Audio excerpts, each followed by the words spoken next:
मीनाक्षी नटराजन को supreme court से झटका, नामांकन रद्द करने के मामले में याचिका खारिज। सुप्रीम कोर्ट ने चुनाव प्रक्रिया में हस्तक्षेप से किया इंकार, हाईकोर्ट जाने का विकल्प बताया। अनुच्छेद 32 के तहत राहत नहीं, आरओ के आदेश को चुनौती देने वाली याचिका खारिज। सुप्रीम कोर्ट ने मीनाक्षी नटराजन की याचिका खारिज करते हुए कहा कि चुनावी विवादों के लिए चुनाव याचिका ही चुनाव आयोग ही उचित उपाय है। फैसले पर मंत्री विश्वास सारंग ने क्रेज पर विवाद खड़ा करने का आरोप लगाया। बोले, राज्यसभा मुद्दे पर पहले से था झूठा नैरेटिव। नीट यूजी 2026 के उम्मीदवारों के लिए बड़ी राहत, एनटीए ने बढ़ाया सब परीक्षा का समय। नीट 2026 अब 3 घंटे 15 मिनट के होगी उम्मीदवार अनुकूल, बदलावों का ऐलान किया गया है। एनटीए का बड़ा फैसला, उपस्थित और औपचारिकताओं से परीक्षा समय प्रभावित नहीं होगा। नीट यूजी 2026 में रफ वर्क के लिए अधिक जगह और परीक्षा प्रक्रिया में कई सुधार किए गए। 21 जून को होगी नीट यूजी 2026 की परीक्षा। एनटीए ने निष्पक्ष और सुरक्षित योजना का भरोसा जताया है। मोदी सरकार के 12 वर्ष पूरे होने पर सीएम योगी ने गिनाई उपलब्धियां, कहा कि 2014 के बाद भारत ने विकास, सुशासन और गरीब कल्याण का नया मॉडल देखा है। प्रेस कॉन्फ्रेंस में बोले सीएम योगी, यूपी को सबसे अधिक लाभ मिला है, युवाओं, महिलाओं और किसानों और गरीबों का उत्थान हुआ है। सीएम योगी आज वाराणसी दौरे पर रवाना होंगे। लोक भवन में प्रेस कॉन्फ्रेंस के बाद प्रस्थान किया है। सर्किट हाउस में ठहरने का कार्यक्रम भी है। अखिलेश यादव का दावा, 2027 से पहले 225 सीटों पर उम्मीदवार बदल सकती है बीजेपी। बोले, एंटी इनकम्बेंसी के चलते बड़े स्तर पर बदलाव की तैयारी में बीजेपी।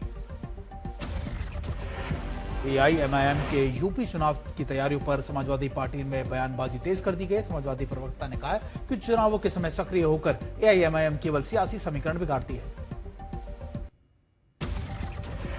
टीएमसी में बगावत तेज हो गई। अलग संसदीय गुट के समर्थन में सांसदों के हस्ताक्षर वाला पत्र सामने आने का दावा किया जा रहा है।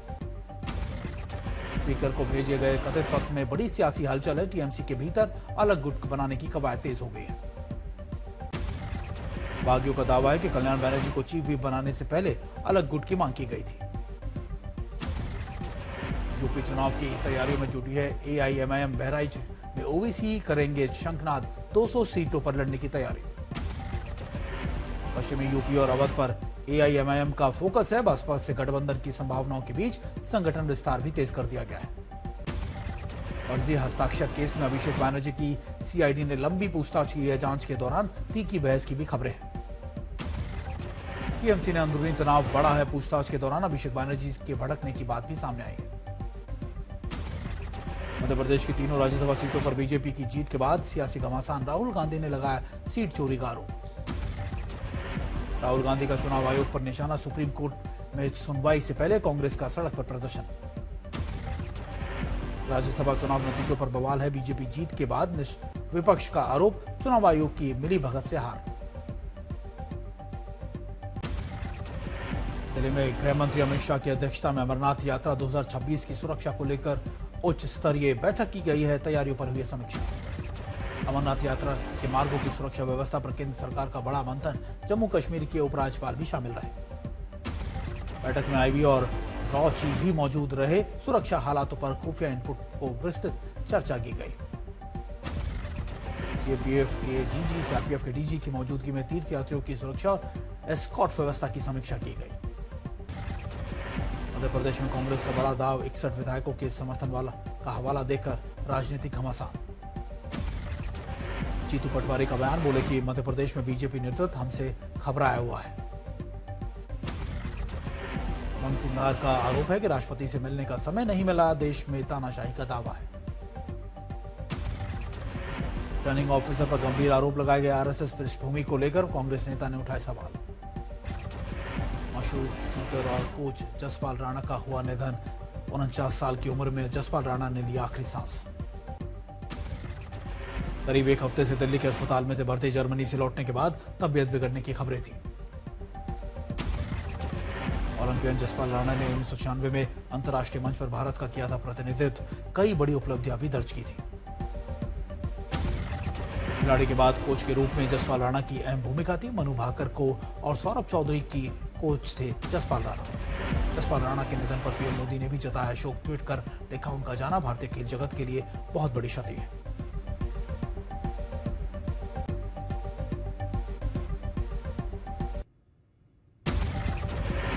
नागपुर समेत विदर्भ में अगले 2 से 3 दिनों में मानसून के दस्तक देने की संभावना। फिलहाल करीब 44 डिग्री के बीच नागपुर में बढ़ रही है गर्मी। पठानकोट में तूफान। पठानकोट अमृतसर नेशनल हाईवे पर टूट कर गिरे पेड़, कुछ देर के लिए यातायात हुआ बाधित। कोई हताहत नहीं हुआ। केरलम के तिरुवनंतपुरम में मूसलाधार बारिश, तापमान में भारी गिरावट दर्ज की गई। हमीरपुर के बेतवा नदी में बिना बरसात अचानक आया पानी। एसडीआरएफ, एनडीआरएफ और स्थानीय पुलिस ने डूब रहे 2 लोगों का रेस्क्यू भी किया। ग्लोबल वार्मिंग के चलते सोनमर्ग में मशहूर थाईसवास ग्लेशियर में लगातार गिरावट की है। 95% बर्फ खत्म हो गई है। जम्मू कश्मीर के डोडा में पहाड़ियों पर हुई तेज बर्फबारी, सफेद चादर में ढकी वादियां नजर आई। बर्फीली ने नजारों से प्राकृतिक सौंदर्य में लगा दिए हैं 4 चांद। मनमोहक दृश्यों में पर्यटक और स्थानीय लोगों को किया आकर्षित। बर्फबारी के बीच डोडा का नजारा हुआ और भी दिलकश।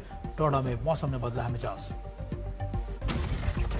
सफेद वादियों का सौंदर्य लोगों को खूब लुभा रहा है। प्रकृति का अद्भुत रूप देखने को मिल रहा है। दिल्ली एनसीआर के कई राज्यों में आंधी बारिश के बाद गिरा है तापमान। भीषण गर्मी से मिली है लोगों को राहत। दिल्ली में सुहाना हुआ मौसम।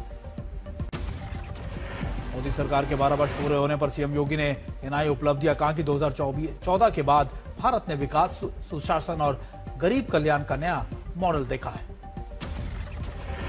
प्रेस कॉन्फ्रेंस में बोले सीएम योगी, यूपी को सबसे अधिक लाभ मिला है। युवाओं, महिलाओं और किसानों और गरीबों का उत्थान हुआ है। सीएम योगी आज वाराणसी दौरे पर रवाना होंगे। लोक भवन में प्रेस कॉन्फ्रेंस के बाद प्रस्थान किया है। सर्किट हाउस में ठहरने का कार्यक्रम भी है। अखिलेश यादव का दावा, 2027 से पहले 225 सीटों पर उम्मीदवार बदल सकती है बीजेपी। बोले एंटी इनकम्बेंसी के चलते बड़े स्तर पर बदलाव की तैयारी में बीजेपी। एआईएमआईएम के यूपी चुनाव की तैयारियों पर समाजवादी पार्टी में बयानबाजी तेज कर दी गई। समाजवादी प्रवक्ता ने कहा कि चुनावों के समय सक्रिय होकर एआईएमआईएम केवल सियासी समीकरण बिगाड़ती है। टीएमसी में बगावत तेज हो गई। अलग संसदीय गुट के समर्थन में सांसदों के हस्ताक्षर वाला पत्र सामने आने का दावा किया जा रहा है। स्पीकर को भेजे गए कथित पत्र में बड़ी सियासी हलचल है। टीएमसी के भीतर अलग गुट बनाने की कवायद तेज हो गई है। बागियों का दावा है कि कल्याण बनर्जी को चीफ व्हिप बनाने से पहले अलग गुट की मांग की गई थी। यूपी चुनाव की तैयारियों में जुटी है एआईएमआईएम। बहराइच में ओवीसी करेंगे शंखनाद। 200 सीटों पर लड़ने की तैयारी। पश्चिमी यूपी और अवध पर एआईएमआईएम का फोकस है। बसपा से गठबंधन की संभावनाओं के बीच संगठन विस्तार भी तेज कर दिया गया है। फर्जी हस्ताक्षर केस में अभिषेक बनर्जी की सीआईडी ने लंबी पूछताछ की है। जांच के दौरान तीखी बहस की भी खबरें हैं। टीएमसी ने अंदरूनी तनाव बढ़ा है। पूछताछ के दौरान अभिषेक बनर्जी के भड़कने की बात भी सामने आई है। जामनगर में बेदी इलाके में सरकारी जमीन पर अवैध कब्जे के खिलाफ प्रशासन की बड़ी कार्रवाई। कई निर्माण ध्वस्त किए गए। कड़ी सुरक्षा के बीच बेदी क्षेत्र में चला अतिक्रमण हटाओ अभियान। सरकारी भूमि से हटाए गए अवैध कब्जे। दिल्ली के जगतपुर में ओ जोन क्षेत्र में पर बुलडोजर एक्शन हुआ। हाईकोर्ट और एनजीटी के निर्देश के बाद डीडीए की बड़ी कार्रवाई की गई है। बिहार के सासाराम में गया के बछड़े को लेकर जा रहे 2 युवकों की ग्रामीणों ने पिटाई कर दिया। पुलिस ने दोनों को गिरफ्तार कर लिया है। गाजियाबाद के नंदग्राम में एक गोदाम में लगी है भीषण आग। दमकल की 7 गाड़ियों ने कड़ी मशक्कत के बाद आग पर पाया काबू। महसाना में एपीएमसी सब्जी मंडी में लगी है भीषण आग पर पाया गया काबू। एक साथ 6 दुकानें के शेड में लगी थी आग। भयंकर आग के बाद वहां पर आग पर काबू पाया गया।